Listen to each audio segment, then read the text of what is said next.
नमस्कार दोस्तों।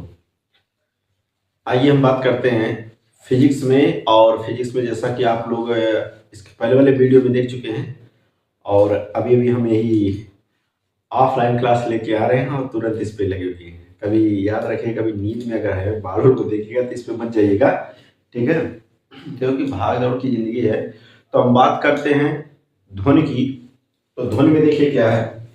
ध्वनि की बात अगर हम करें, ध्वनि अगला टॉपिक हमारा क्या होगा, ध्वनि की बात करेंगे। अब ध्वनि में याद रखिएगा, जो अगर प्रश्न जो पूछे जाएंगे वो क्या क्या प्रश्न होंगे।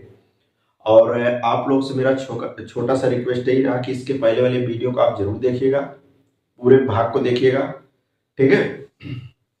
अगर पूछा जाए ध्वनि को हम क्या करते हैं, पहला क्वेश्चन आपको दिमाग में बैठना चाहिए, ध्वनि को हम सुन सकते हैं। तो ध्वनि को क्या कर सकते हैं, ध्वनि को सुन सकते हैं, सुन सकते हैं। दूसरा पॉइंट क्या बताता है ध्वनि के लिए,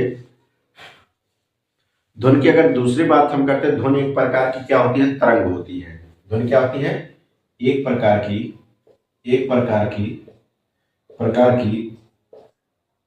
तरंग होती है, तरंग होती है। तो अगर आपसे कोई कभी पूछे तो ध्वनि क्या है, ध्वनि एक प्रकार की क्या होती है, ध्वनि एक प्रकार क्या होती है, ध्वनि एक प्रकार की तरंग होती है। यहां तक क्लियर हुआ? और ध्वनि क्या है, अनुदैर्घ्य तरंग है। ध्वनि क्या है, अनुदैर्घ्य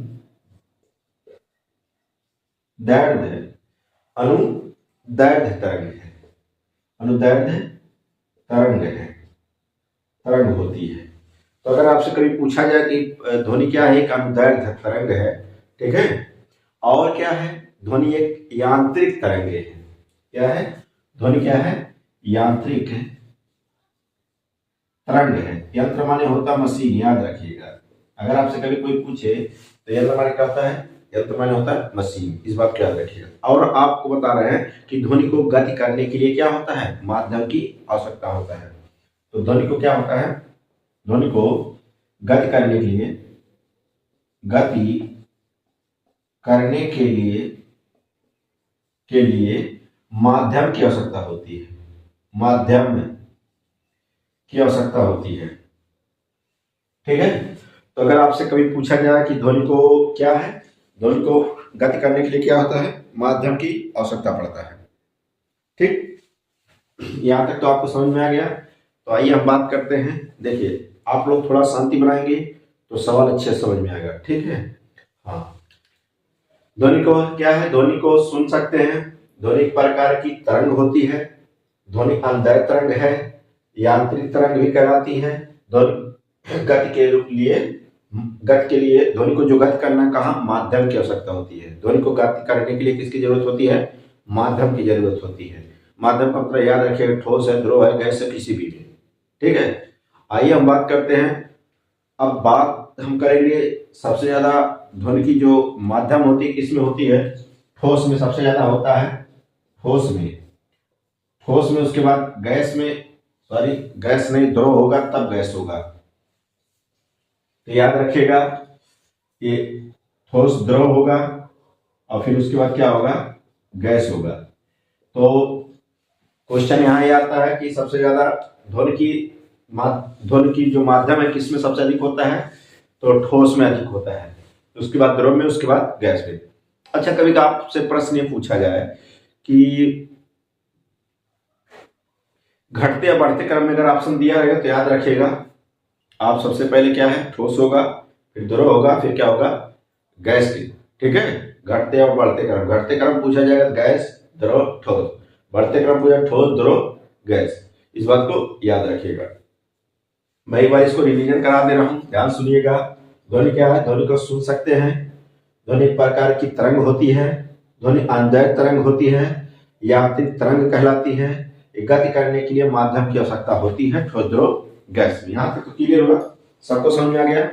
जितने लोग हैं, चाहे ऑफलाइन क्लास वाले हो चाहे ऑनलाइन क्लास वाले हो, सबको समझ में आ जाना चाहिए। तो आइए हम बात करते हैं अब ध्वनि के प्रकार। तो देखिए, ध्वनि के बारे में हम बताते हैं आपको। दोस्तों ऑफलाइन ऑनलाइन पढ़ाने में बहुत ज़्यादा मेहनत पड़ जाता है कभी कभी। तो याद रखिएगा ध्वनि जो है आवृत्ति में भी ध्वनि के प्रकार की बात अगर हम करें तो पहला काम आवृत्ति में ध्वनि किस में कैसे पाया जाता है, आवृत्त हो गया और आयाम में हो गया। ठीक है, आयाम में ठीक। और अगला आप लोग को पता है कि प्रतिध्वनि में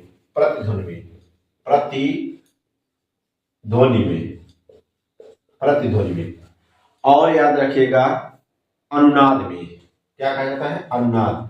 इसको ऐसे बढ़ा लीजिएगा, अनुनाद। ठीक है, अनुनाद में। तो आइए हम बात देखिए, आपको हम बता रहे हैं कि ध्वनि की जो माध्यम होती है, ध्वनि किसमें आवृत्ति में भी होती है, आयाम में भी होती है, प्रतिध्वनि में होती है, अनुनाद में होती है।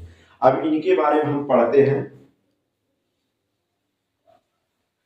अब सबसे पहले आता है कि हम बात करेंगे आवृत्ति के बारे में।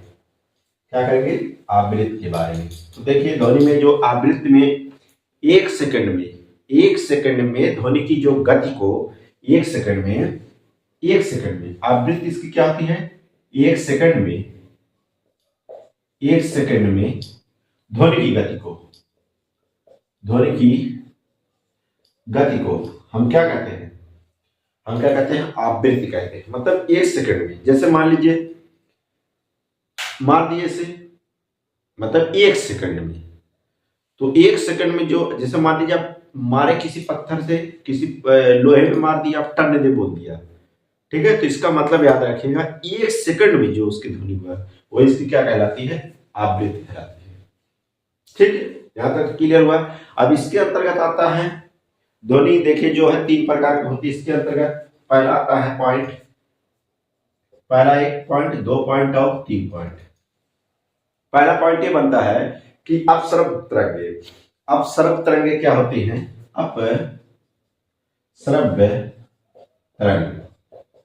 अपसर्प तरंगे क्या होती हैं, ये अपसर्प तरंगे होती हैं जैसे 20,000 से कम, 20,000 हर्ट्ज से कम, 20,000 हर्ट्ज से क्या होती है, कम जितनी ध्वनियां होती है वो क्या कहलाती हैं, अपसर्प तरंग कहलाती है। क्या कहलाती है, अपसर्प।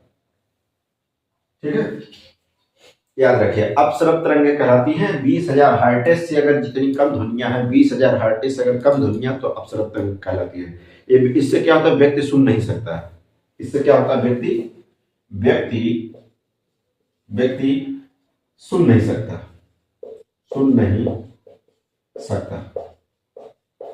तो ये सब क्वेश्चन जो आईएएस आपके पीसीएस समीक्षा अधिकारी रेलवे टेट सीटेट में अगर साइंस क्वेश्चन कहीं से अगर आते हैं तो इससे बाहर कभी आएगा नहीं। चाहे यूपीएससी देख लीजिए, चाहे पीसीएस देख लीजिए, चाहे समीक्षा अधिकारी हो, चाहे रेलवे हो, चाहे लेखपाल हो, चाहे वीडियो हो, कोई भी एग्जाम हो, इससे बाहर आने वाला नहीं क्वेश्चन। जितना क्वेश्चन में पूछा जाएगा उससे ज्यादा हम पढ़ा देंगे, आपको याद रखिएगा। ठीक है, तो 20,000 हर्ट्ज से कम तो व्यक्ति सुन नहीं सकता है। दूसरा पॉइंट आता है सरब तरंग क्या होती है, सरब तरंगे। ठीक है, सरब तरंग क्या होती है, तो सरब तरंग की बात अगर हम करते हैं तो देखिए आप लोग को पता है 20,000 से 20 हर्ट्ज से 20,000 हर्ट्ज, 20 हर्ट्ज से 20,000 हर्ट्ज तक। तो 20 से 20,000 हर्ट्ज की जो बीच की ध्वनियां होती हैं, जो इनके बीच की होती हैं, के बीच, ठीक है, मतलब 20 से लेके 20,000 हर्ट्ज तक, 20 से 20,000 हर्ट्ज के बीच में जितनी ध्वनियां होती हैं तो याद रखिएगा क्या कहलाती हैं, सरब ध्वनियां कहलाती हैं। अब इससे क्या होता है, ये व्यक्ति सुन लेता है। क्या होता है, इसको व्यक्ति क्या करेगा, व्यक्ति सुन सकता है, इस बात को याद रखिएगा। ठीक है, तो कौन सा ध्वनि व्यक्ति नहीं सुनता, अपसर्प तरंगे नहीं सुन पाता। कौन सा तरंग सुनता है, सरब तरंग सुन लेता है, इस बात को याद रखिएगा। अगला जो आता है प्रासरब तरंगे,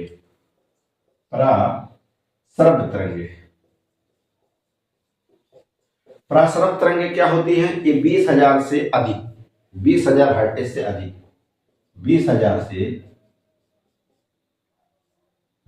से अधिक जो 20,000 से अधिक ध्वनि होती है, जिसकी आवृत्ति होती है, वो क्या है, वो याद रखिएगा ये सुन सकती है। 20,000 से इंसान सिर्फ अगर इंसान सुनता है तो बहरा नहीं, इसको सिर्फ चमगादड़ सुन सकता है। कौन है? चमगादड़, याद रखिएगा, इसको कौन? सिर्फ चमगादड़ सुन सकता है। तो प्रश्न क्या पूछा जाएगा? प्रश्न जो पूछा जाएगा ध्यान समझिएगा। ध्वनि की बात अगर हम करते हैं आवृत्ति में, आवृत्ति किसे कहते हैं? 1 सेकंड में ध्वनि की गति को हम क्या कहते हैं? 1 सेकंड में ध्वनि की गति को हम आवृत्ति कहते हैं। अब सरल तरंगे क्या है? तो ये 20,000 हर्ट्ज से कम होगी, ये व्यक्ति नहीं सुन सकता। सरल तरंगे क्या होती है? 20,000 हर्ट्ज से 20,000 हर्ट्ज के बीच होती है। प्रासर तरंगे क्या होती है? 20,000 से अधिक, इसको चमगादड़ सुन सकता है। यहां तक तो ये समझ में आ जाए आपको, आ गया आप आवृत्ति में, ठीक है। अब बात हम करेंगे आयाम के बारे में, थोड़ा देख लीजिए क्या है आयाम के बारे में। आयाम के बारे में आप लोग थोड़ा जान लीजिएगा, आयाम है क्या। आयाम में, तो आयाम की अगर हम बात करते हैं तो ध्यान सुनिएगा। आयाम में, आयाम का मतलब ये हुआ, आयाम में जो ध्वनियां होती हैं, आयाम का मतलब जैसे ये ध्वनियां, ध्वनि की तीव्रता पता चलता है। इससे क्या होता है? ध्वनि की तीव्रता पता चलता है। आयाम से क्या होता है? ध्वनि की तीव्रता, ध्वनि की तीव्रता पता चलता है। अगर आपसे पूछा जाए कि ध्वनि की तीव्रता किससे पता चलता है, तो आयाम से, ना कि आवृत्ति से, ठीक है। यहां तक तो क्लियर हुआ आपको। ध्वनि की तीव्रता को किसमें मापते हैं बताइए आप लोग? तो देखिए, ध्वनि की तीव्रता को डेसिबल में नापते हैं। ध्वनि की तीव्रता को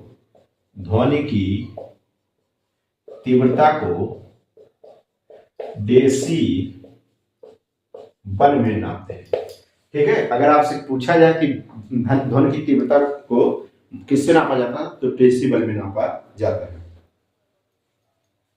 और एक पॉइंट आपसे मैं बता दे रहा हूं कि 45 सेंटीमीटर, जो 45 सेंटीमीटर बल की जो ध्वनि की अधिक मानी जाती है, वो क्या होता है? वो याद रखिएगा, इसको बहुत जरूरी नहीं है, ठीक है। और आयाम का मतलब जिसे कहते हैं ना, कि जैसे कहते हैं ना यो हनी सिंह, हनी सिंह, जो यो शब्द आता है वही इसका क्या होता है? आयाम होता है, ठीक है। यो हनी सिंह, इससे हम इसको पता करते हैं तो ध्वनि की तीव्रता कितनी है, इसको किस में नापते हैं? डेसिबल में नापते हैं। यहां तक तो क्लियर हुआ। आइए हम बात करते हैं। देखिए,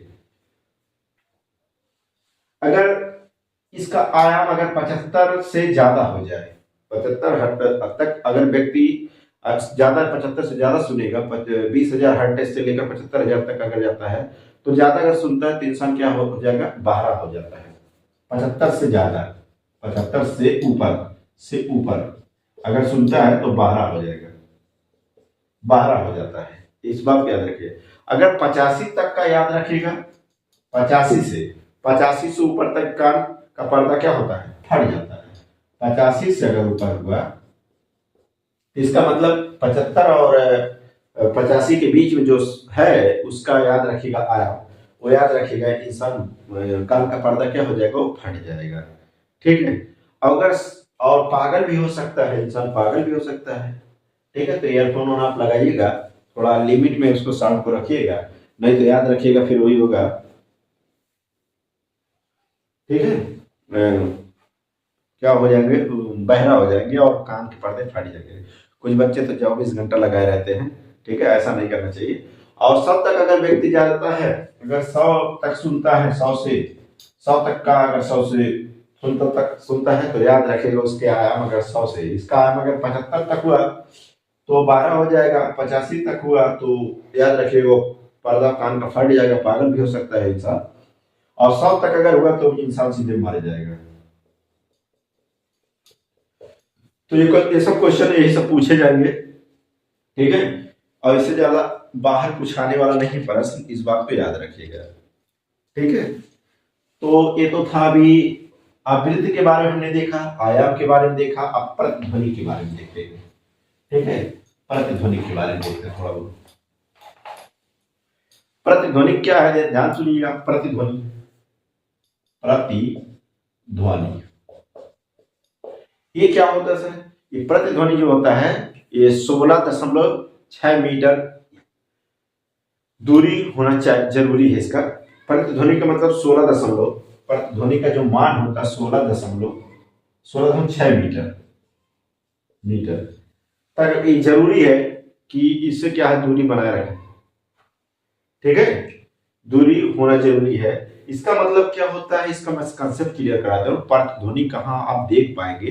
प्रतिध्वनि का मतलब ये हुआ कि जैसे जैसे आप लोग कुछ फिल्मों में आप देखेंगे कि जो आपका क्या नाम, कुर्बान मूवी आप देखे होंगे, उसमें बताया गया होगा नदिया तू जब जब उसको पुकारे मैं दौड़े नदिया किनारे। उस गाने में आप देखे होंगे, कहता कि आरे आरे आरे आरे आरे। तो उस गाने में जो आरे आरे शब्द आए हैं, यही इसका क्या है, प्रतिध्वनि ध्वनि है। ठीक है।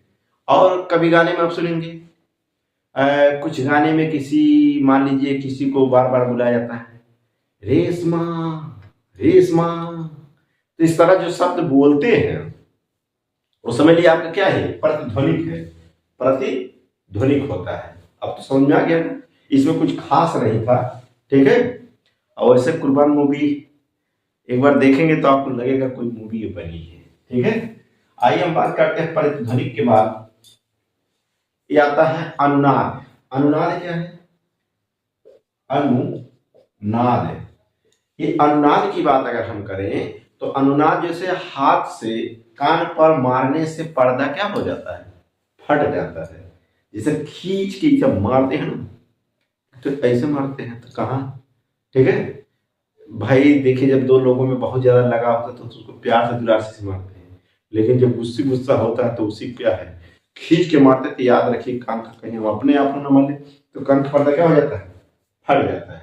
तो खींच कर जो एक कान के पर्दे पर आवाज जाता है वो उसका क्या है, अनुनाद होता है। तो कान का पर्दा एक मारने से कान का पर्दा फटना ये अनुनाद के अंतर्गत है। ठीक है। मारने से, हाथ से मारने से, हाथ से मारने से कान का पर्दा फट जाना, ये अनुनाद का एग्जाम्पल है। इस बात को याद रखें। अब जैसे छोटा सा एग्जाम्पल हम बता दे रहे हैं, दूसरा एग्जाम्पल अगर पूछा जाए, कभी किसी को मारे हो? नहीं। तो आइए देखिए हम बता रहे हैं।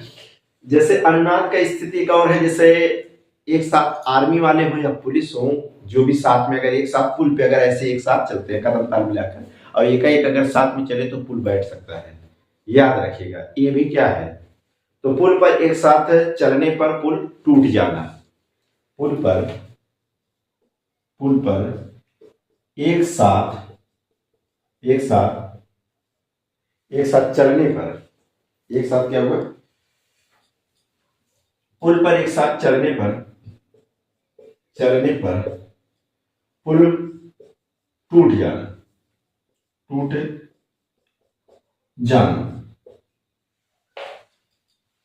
तो यहां तक तो आपको क्लियर हुआ। आइए हम बता रहे हैं, देखिए ध्वनि के बारे में मैंने बताया कि अनुनाद में है तो हाथ से थप्पड़ मारने पे कान का पर्दा फट जाना अनुनाद के अंतर्गत है। और आर्मी वाले जब पुल पे किसी साथ एक साथ चलते हैं तो याद रखिएगा, कदम ताल मिलाकर अगर चलते हैं तो याद रखिएगा वहां भी पुल का टूट जाना, ये सब किसके अनुनाद की एग्जाम्पल है। ठीक है। तो ये तो ये आपका है ध्वनि के बारे में। अब देखिए हम बता रहे हैं क्वेश्चन एक भी बाहर इससे नहीं आएगा, चाहे यूपीएससी वाले बच्चे हों, चाहे पीसीएस वाले हों, चाहे समीक्षा अधिकारी का हो, चाहे वीडियो का, लेखपाल का, रेलवे एसआई का हो।